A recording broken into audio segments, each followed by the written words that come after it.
Hello, everyone. Thank you for joining my session today. My name is Zainab Daodu, and I'm going to be speaking on strategies for sustainable documentation in open source projects. Okay, so I'm a senior technical writer. I've worked with organizations like Google, Tilium, Cisco, Jenkins, Wikimedia, and founded WriteTech Hub. WriteTech Hub is a technical content creation agency that creates technical content for organizations to help make their products more accessible to users. And then we also have a community that trains technical writers, helps them upskill, gives them the necessary skills that they need to be able to thrive in enterprise organization. We actually just recently concluded one of our major programs, which is the WriteTech Bootcamp, a free program to train technical writers, and we have another upcoming. So in this session today, I'm going to be talking about my technical writing journey. And the reason I'm going to be saying this is just to kind of like set a background into this topic as to how I identified the issue with sustainable documentation in open source projects and how I also came across the solutions I'll be talking about today. We'll be looking at the problem, why open source documentation don't scale, what does it mean to have scalable documentation, practical ways to create it, building contributor-friendly documentation, and what scalable docs finally looks like. So let's get right into it. I started out my tech journey in 2016 as a backend developer with InterSwitch. InterSwitch is a fintech company in Nigeria, Africa, building payment solutions. So I was building APIs, backend APIs, and then I happened to be put on a developer experience project because they were transitioning from serving businesses, banks, to serving developers. So they needed to build a central documentation platform, improve developer experience and all that, and they needed people to come on board that project. They employed new staff, but couldn't employ as much as they needed. So I joined, and that was where I first had my experience with technical writing, trying to look for a new platform to work on the documentation and all that. So after this experience, I wanted to know more about technical writing because I went back to software development, and that was how I started contributing to open source. And this was where I first identified the issue with scalable documentation. I contributed to Wikimedia, and then I contributed to Jenkins. And Jenkins is like a very large open source project. Like, it's an automation platform that a lot of organizations, enterprise organizations actually use. And I myself have used Jenkins while I was a backend developer. That's why I decided to contribute to Jenkins. So during that period, I worked on documenting Jenkins on Kubernetes, which was like a major theme for Jenkins users, but there was no central documentation for Jenkins on Kubernetes in Jenkins documentation. This feature has shipped a long time ago. They've been building things, a lot of things on top of Kubernetes, but there was no documentation.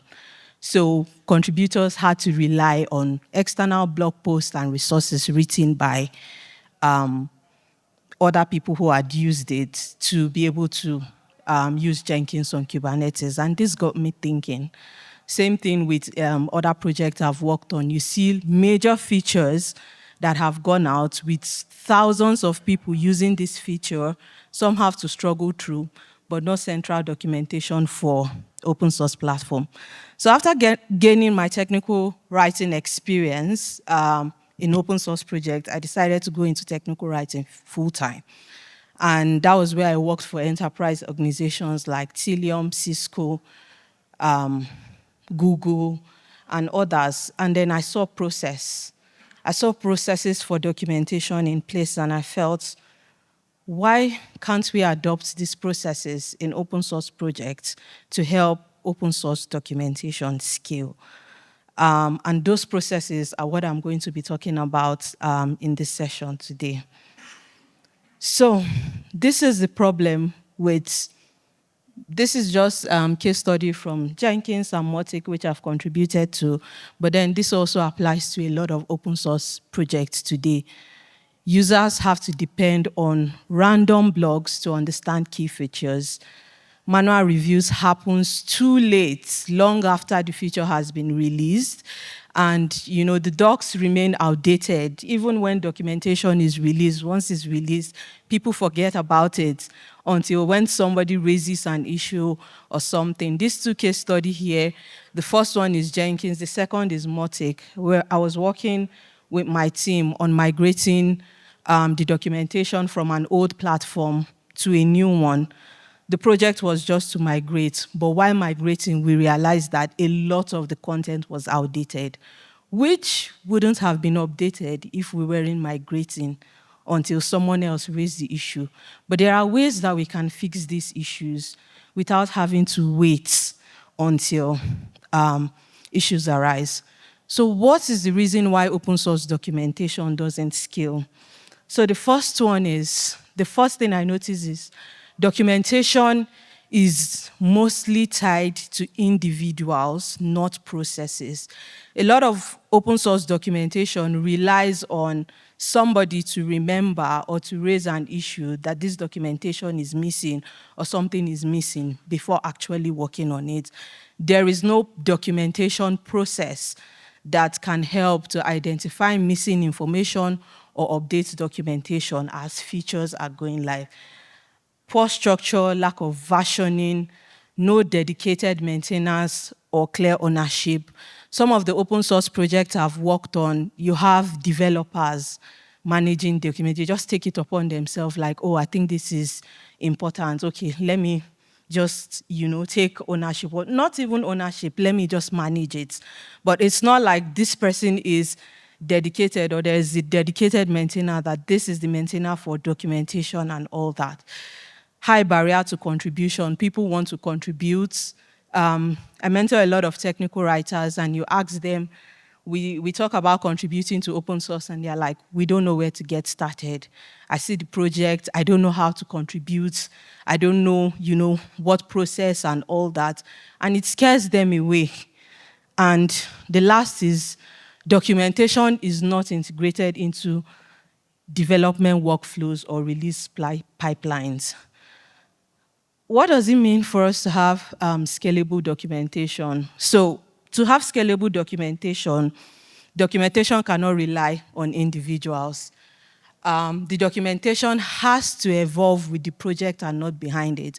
As you are releasing features, your documentation has to be going out or being released alongside the features you are releasing. That's the only way to have scalable documentation. The documentation is growing alongside the project. Maintenance doesn't burn out a few people. It doesn't stress out a few people. It doesn't rely on just a few individuals to ensure that the documentation is maintained. Users always get accurate information, and contributors can easily onboard on the project. So let's look at practical ways that we can create this scalable documentation. Yeah. So the first and most important, okay, maybe not most important, but really important, is to establish clear documentation governance.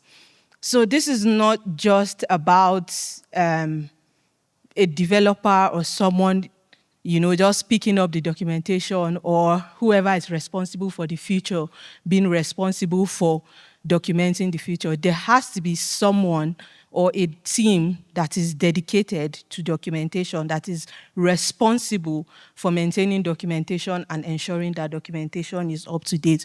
Because even when we set up processes, we still need people to ensure that these processes are followed and they go as they are supposed to. The next point is we need to define responsibilities in the documentation. Who is responsible for reviewing documentation? Who is responsible for merging? Who is responsible for ensuring that release note or whatever it is needs to be included? Who is responsible for ensuring that when a feature goes live, the documentation with that feature also goes live? So all these responsibilities needs to be clearly defined and assigned to team members within the documentation team. And this is possible with contributors. We have a lot of technical writers looking for how to contribute to open source. These are some of the responsibilities that they can take up within the open source projects. Add documentation maintenance to engineering, product engineering discussions. So we have Slack groups, we have Discord groups, whatever platform the open source project is using where releases are announced. We talk about engineering updates. Add the documentation maintenance to these groups so that they can stay in track with feature releases and what's going on in the project. Create GitHub team. If you have a dedicated team that's responsible for maintaining the documentation, a lot of open source projects, I'm going to be using GitHub for this project because most open source projects that I know use GitHub, but I believe that this process can be adapted to different tools and platforms. So if you have a team, create a GitHub team for this documentation maintainers so that they can be tagged whenever there are documentation issues and things like that. And then have a doc steward that regularly audits the documentation. This is part of the responsibilities of the documentation team.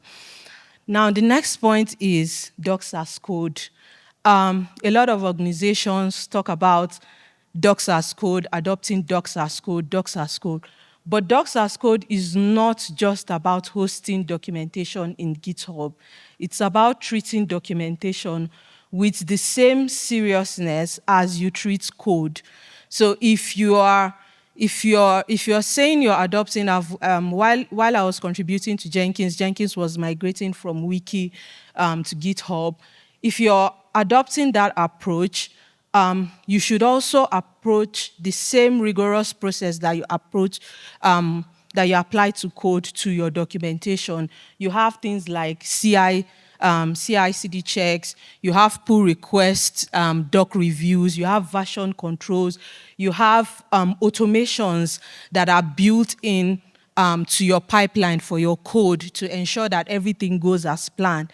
I know a lot of processes that goes in to make sure that the code goes out right, nothing is broken, everything goes out as is expected. That same approach should be applied to code. And then, if you're hosting your code in GitHub or you're following a certain process, it's always advisable to follow that similar process for your documentation.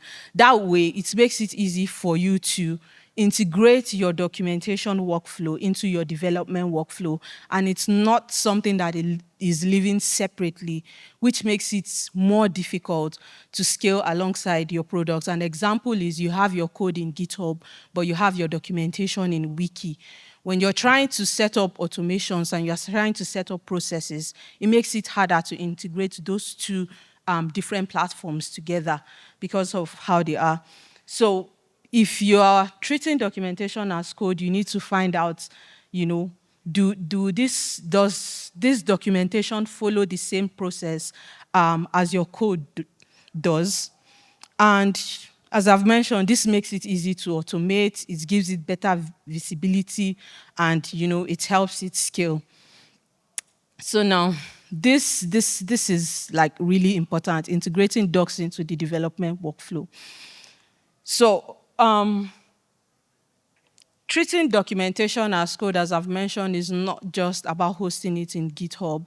There are a lot of processes and there are a lot of tools in GitHub that can be used to help ensure that your documentation goes out alongside your feature. So while working in enterprise organization, we use things like labels, needs docs, needs release notes, and things like that. So that way, you don't have to rely on somebody following developers to create documentation ticket. Use PR templates. When a developer opens a PR for a particular feature, you have a PR template in there already that they see automatically.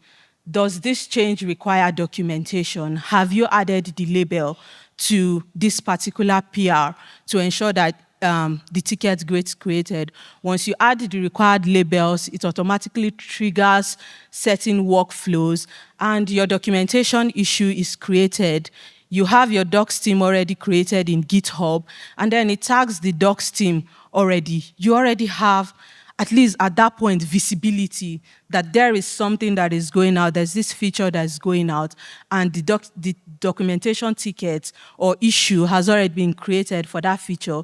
The docs team are already tagged. The docs team have already been notified that this feature is going out, and all this process happened from a developer just checking boxes while they are creating the PR without having to rely on anybody from the documentation team to follow up with the docs team or follow up with the development team to know that this feature is going live.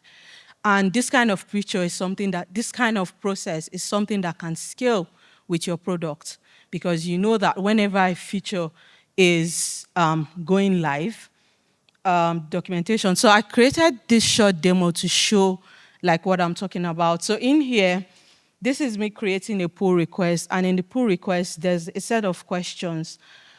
I've created the pull request without checking on any of the questions. I didn't check the type of the PR, I didn't check the documentation requirements, but there are already checks set up in GitHub. Those checks failed. The validate PR check has failed because I didn't select a PR type. I didn't select either yes or no for documentation. So once you select the feature, the type, and then you select yes, this requires documentation, those checks runs again. And then when it runs, it tells you, so please select, okay, it tells you needs docs. So because I selected yes, this ticket or this PR needs documentation, I didn't assign a label. The check still failed because I need to be able to, I need to assign the label for it to run the checks to create tickets. And once you add the label needs docs, those checks run, pass, and then they automatically create a documentation ticket. So clicking on this documentation ticket, so initially when those checks were failing, I couldn't match the PR because the checks are failing. And you can see, hi docs team, this ticket has been created. You know, it shows who opened the PR, it links the dev PR to it, and then it says, please assess, track, and then the docs team can take it up from here. They can triage this issue, follow up with the dev that opened the PR to find out what's needed.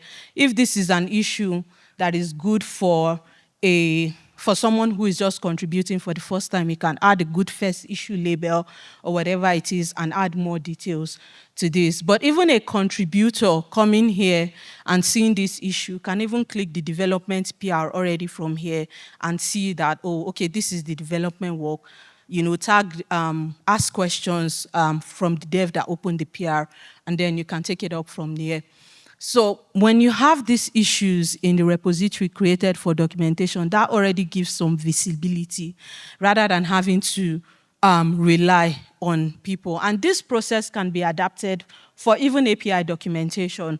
For instance, at Cisco where I work, for API documentation, when we use GitHub for our Open API specification, Open API specifications. We used to use Swagger. We make changes in Swagger and then connects to GitHub, pushes to GitHub. There's a PR in GitHub. The docs team does the review of the specification in GitHub because whatever is in the specification, the summary, the description, that is what we translate into the documentation repository to make it easier. So I, as a technical writer, do the review whenever the dev opens the PR for that API. And then once everything is good to go, we merge and then sync to the documentation repository. So it's all about just setting up these processes to track. And depending on what your workflow is like, for this, some people use tools like Redocly and all that to generate static sites. All these processes can be automated in GitHub. And this is not something that will take time. The demo I showed about that PR is something that took me probably less than about 30 minutes or an hour to set up in my repository. If you're using multiple repository, you might need to add keys and things like that. But something that shouldn't take so much time to set up these processes to help you get more visibility on things that need documentation. Now, we've created the PR. It doesn't stop there. Doc's work doesn't stop at just creating the issue. You've created the issue, somebody has worked on the documentation. There are still processes that you need to go through within the documentation to ensure a certain level of quality, which can be automated. These checks don't have to rely on maintainers. I've contributed to documentation projects on GitHub where you have to rely on maintainers to check for broken links. You have to rely on maintainers to check for style. This doesn't even help with consistency. So you need to have a style guide defined.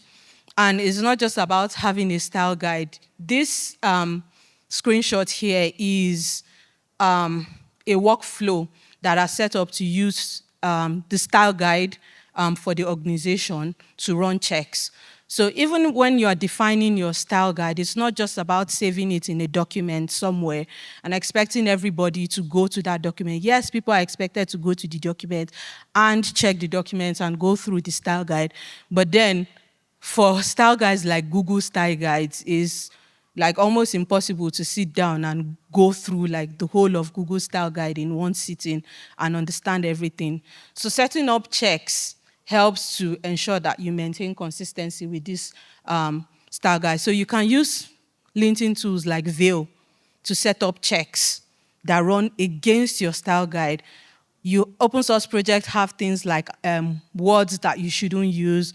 I remember sometime I was working on a project, they were phasing out certain words like using white list, black list. You don't want people to use those kind of words in your documentation. Put it in your style guide and automate it. Whenever anybody opens a PR, those checks run automatically and it gives them a comment in there, like this one, and tells you, don't use this word, use another word. A maintainer doesn't have to be, it doesn't have to rely on the docs team or the maintenance to run these checks or show these errors. So these are things that can set up, even things like broken links, run against all the links in the documentation to make sure that there's no broken link. If you have like a file naming format, folder structure, whatever it is, automate those kind of check to reduce the burden on maintainers and ensure that they don't get exhausted from re-reviewing and repeating the same comments over and over and over on different PRs. Preview changes before merging. Set up checks also to build preview sites. Once the documentation has passed through all the checks, preview site is built, you can preview your documentation, check to make sure it's not broken. I've seen situations where it's running on my laptop, but when I run it on my own PC, it's not running. Different environments, different issues. Set up a preview site that mirrors your production site so everybody can see if it's working or it's not working. It's not dependent on your local system. And then you can schedule maintenance checks also. Check for outdated timestamp, which documentation has not been updated in the last 5 years, in the last 4 years. What's going on? Is there any deprecated content? There are situations where you deprecate certain tools or certain terms that you don't want to use, changes that happen as the documentation evolves. You can set up checks to check out all these things to make sure it's updated. The next is aligning documentation with software releases. We've covered part of it in the integrating into dev workflows. Just like you had your PR templates for creating doc issues, you can do the same thing for release. Does this feature require release notes? Is it a major feature? Does it require mentioning in the release notes? Include those labels or whatever processes you want to include on there. And then whoever it is that's responsible for release notes can use those labels to filter and make sure that everything is included in the release notes. Make sure that documentation is part of your release gates. is there a documentation for this feature? Because the truth is documentation is really important.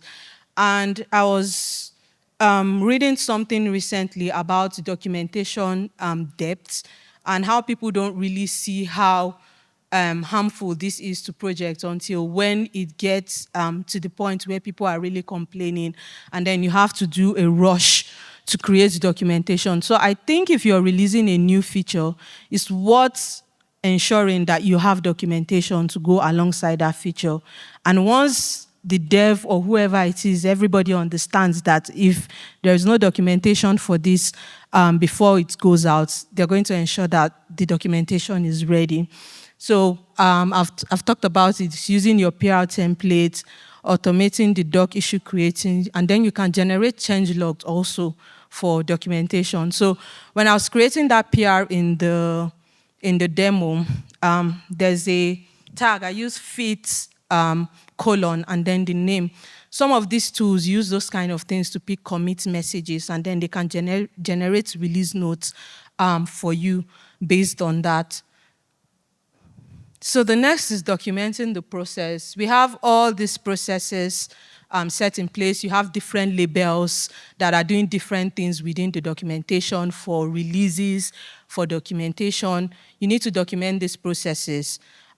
It's an open source project. So many people are going to be contributing to the project, and you want all these people to be aware of this process. So you need to create clear guides that explain these processes, what these different labels means, why you are doing it. Because some people want to understand, why do I have to do this? Why do I have to take the extra time to do this? So explain to them what this process is about, what it's doing, and why it's important, so that they can take it seriously. And then make this documentation easily accessible from your contribution guidelines. Link to it. This is the process for documentation. This is what you need to do. Link to it from your contributing file, README file, wherever it is that can make it accessible for whoever it is that is contributing to the documentation or development. Because it's not just the technical writers in this case. Developers, whoever it is that is working on code, feature releases, also need to understand this process, because they are the ones that are going to be adding the labels. They are the ones that are going to be putting whatever information for release notes and all that. So they need to understand these processes so that it's not just about writing code or pushing changes. It's also about ensuring that these changes are documented in the way they should. So they need to understand all these processes. And then lastly, building a contributor-friendly documentation culture. We've said this a lot, and I think this is something that is pretty much said, but I feel like I still need to buttress the point, because as a technical writer and someone who gets questioned a lot of times from technical writers on how to contribute to open source, most open source projects do not still follow this.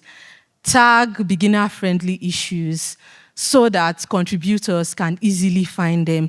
Even if someone is experienced but wants to contribute to your project for the first time, they need to start from somewhere to understand your processes, to understand everything that is going on with the project. They're not just going to dive deep into the sea or the deep of the documentation or code.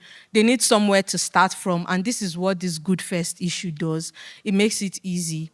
When contributors come to project and they don't see these things, it scared them away, because I remember when I wanted to start contributing, I think at the end of the day, I just went to add my name to one GitHub repository because I was scared of breaking things.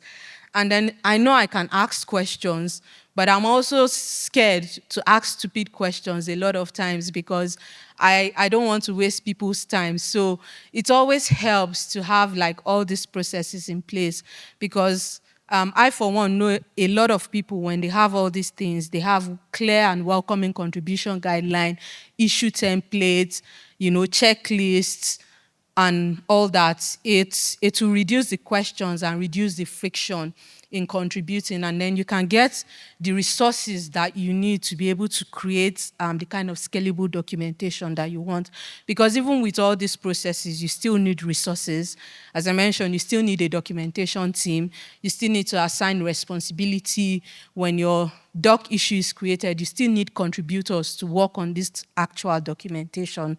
So set up all these processes to help them easily onboard the project. And then pair contributors, pair documentation contributors with dev. If someone is working on a documentation for a particular feature, pair them with the development team for that feature so they can easily ask questions.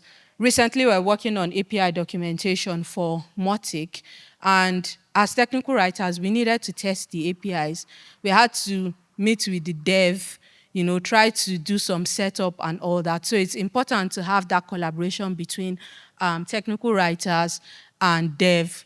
Technical writers shouldn't work in silos, because a lot of times you don't have all the information that you need to create documentation. So you still need to interact with the development team, to get the necessary information. You run into roadblocks when you're trying to test. You have to debug and do things like that. So not being in close proximity with this development team tends to hinder or slow down documentation process. Some people even just abandon it at the end of the day when they can't just find a way to go on. So just set this up in place from the beginning so it's easy for things to just go smoothly. So this is the whole process I've been talking about. This is what it looks like from the beginning to the end. So you open a feature PR. There's a PR template already in that pull request asking a couple of questions. What type of PR is this? Is this a feature, a new feature? Is this a bug? And then after that, you need to apply label if it requires documentation. Does it require documentation? Does it require release notes? Add those labels to it. Once you've done that, it triggers the necessary actions or the necessary automations you've set in place to create your doc issue. The docs team is tagged, and then the docs team can triage those tickets. They can add labels for good first issues, the ones that are advanced, whatever it is, and assign to whoever it is to work on those issues. Once the doc PR is finally created, CI runs, style checks, links checks to check whatever it is that needs to be checked. The preview site is built. Then the docs team can review the documentation and approve. And then you can publish your documentation alongside your release. So, closing thoughts. I know that this might sound like a lot, but to be honest, it's not, compared to the stress that we have to go through with dealing with outdated and missing contents. So start small as an open source project. Just one automation, one PR template. You don't have to start big. Try out the process, see what it looks like. Does it make sense? Does it make things easier? And then as you try it out, you begin to scale.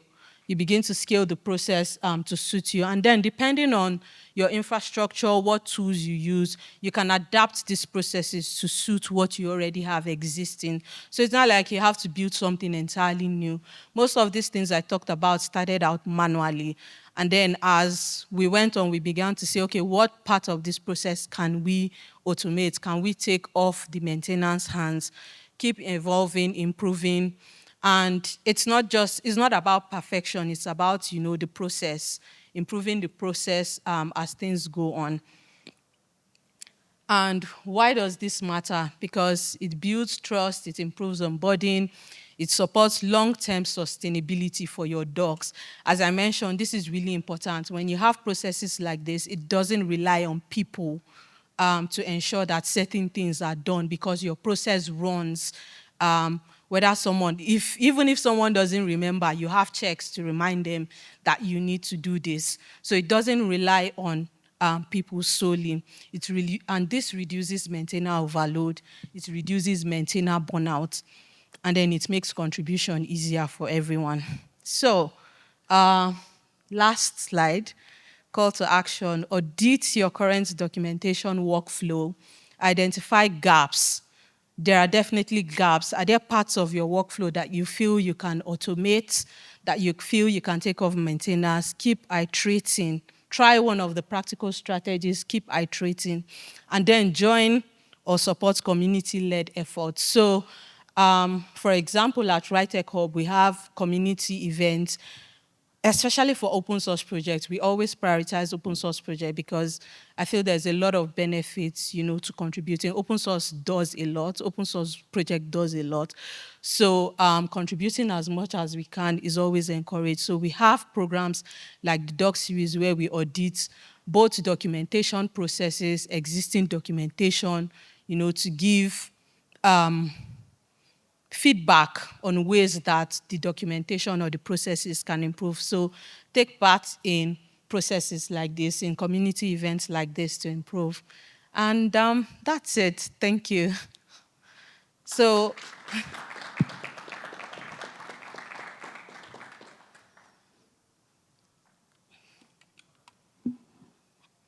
okay. Any questions? And if you'd like to talk more about this, please connect with me on any of my social media handles here, even if it's about like improving your documentation process, auditing, whatever it is, just connect with me or scan the QR code there. Yeah, so someone. Okay. Oh, thank you. So I have two questions. The first question is, so you've shown us the good principles about having documentation, and from a developer's perspective, in a way, it brings friction to adding features. So my question is, how best can you integrate those best practices and principles and documentation into the company's culture so that I don't see it as a blocker when I'm trying to add a feature? It looks a bit like it's adding friction for me to add features, and we prefer to be fast. That's the first question. And the second question is, how do you evaluate the efficiency of your documentation? How do you tell whether it's good documentation or not? Like right after you've added those changes, you've put the descriptions along with examples. How do you tell that the documentation has done what it's supposed to do? Are there like metrics that you use to tell that whether the documentation is doing its job? Those are the two questions. Thank you. Okay. So the first question about documentation culture is helping people to see how important documentation is. If you are a developer and you're building a feature, but people are finding it hard to use that feature at the end of the day or integrate with it at the end of the day, you know that your work is not serving its purpose yet. And documentation is what is going to help them to be able to do that. And once developers understand this message, this has really helped developers to even be happy to collaborate with technical writers, because they understand that at the end of the day, this is what is going to make this feature I'm working on useful to people that are going to use them at the end of the day. You don't want to build something and it's just lying there because people don't know how to integrate it. And then you are not the one that is, it's not like they're tasking you with actually documenting the feature. Someone else is there to do that. All you need to do is just give them this little help so that they can do it. And then at the end of the day, you can get the value for whatever it is that you're building. This has always worked in most places I've worked, helping people understand the value of documentation. So it's not just being done for doing sake. It's done so that at the end of the day, everyone can get value for whatever it is they're doing. So the second question, sorry, remind me about that. The second question was regarding evaluation metrics. Oh, yeah, sorry, evaluation metrics. So there are different ways to evaluate metrics. So one is rating the documentation. So some people have things like even just a thumbs up or thumbs down sign on your documentation page to help people say if this was helpful or if this wasn't helpful. And then some even go as far as adding things like comments to help you add comments to your documentation. And then for open source projects, sometimes people complain. It doesn't even have to be about the documentation. It just has to be about the feature. If you have a feature that people are integrating with, and you already have a documentation for it, but people are still complaining, then maybe the issue is from the documentation. If you have already explained how to use this, but people are still finding it hard to use it, those are also ways to gather metrics. And then support also. If you have support, if you have support channels where people raise issues, these are also places where you can find out if documentation pages are doing well or not. Because people usually say, oh, I've tried this and this and this on this page, but it's not working, or I don't understand it. So those are different ways that you can gather metrics for how your documentation is doing. And some people go as far as even telling you when it's good. Wow, this guide or this instructions was really helpful. Thank you for it.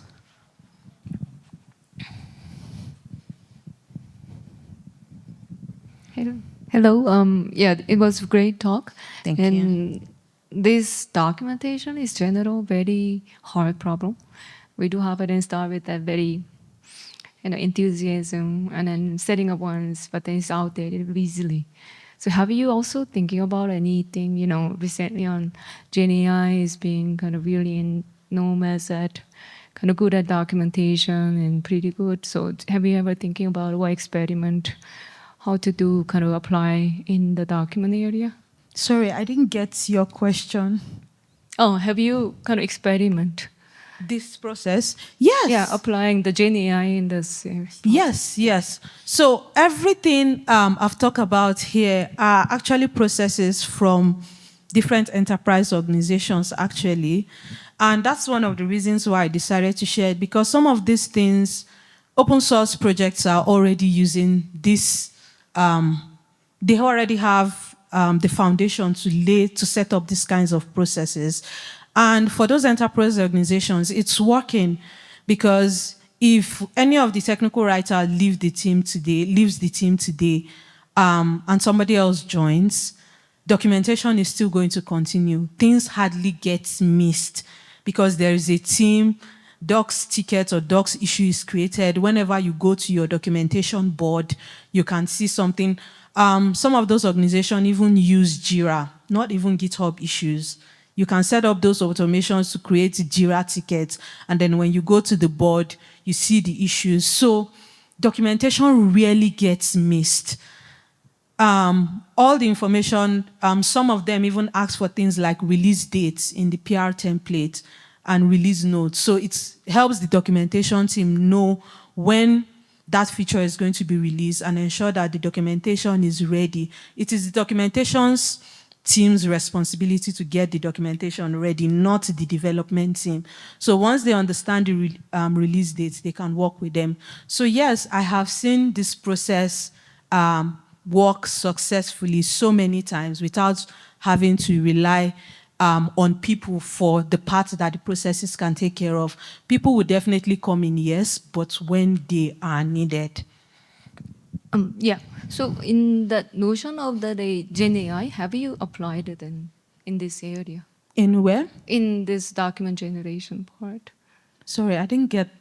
Have you tried the LLM to do kind of automating or the support for the tech writer and then get a successful outcome? Sorry, can someone help me? I don't know if you. Okay. I'm sorry. I think the question is, I think the process that you mentioned makes a lot of sense. But given all the new tooling that you have with Gen AI and LLMs right now, have you incorporated any of those technologies in your current processes? Okay. Or are you sticking to what has worked in the past and it's something you haven't experimented with? Okay.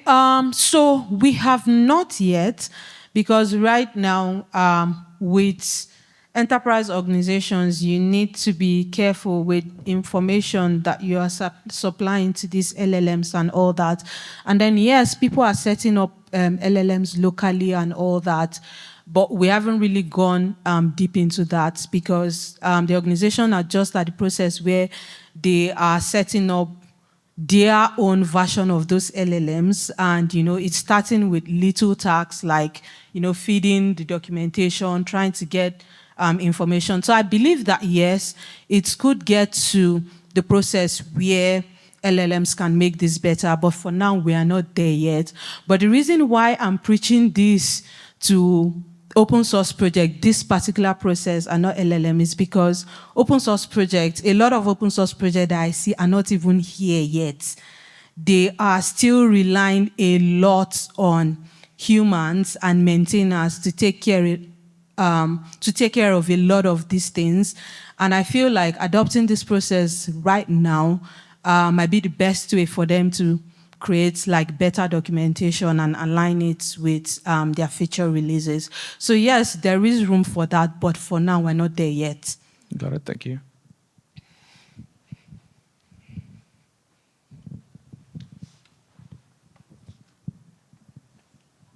Okay. No questions. Thank you.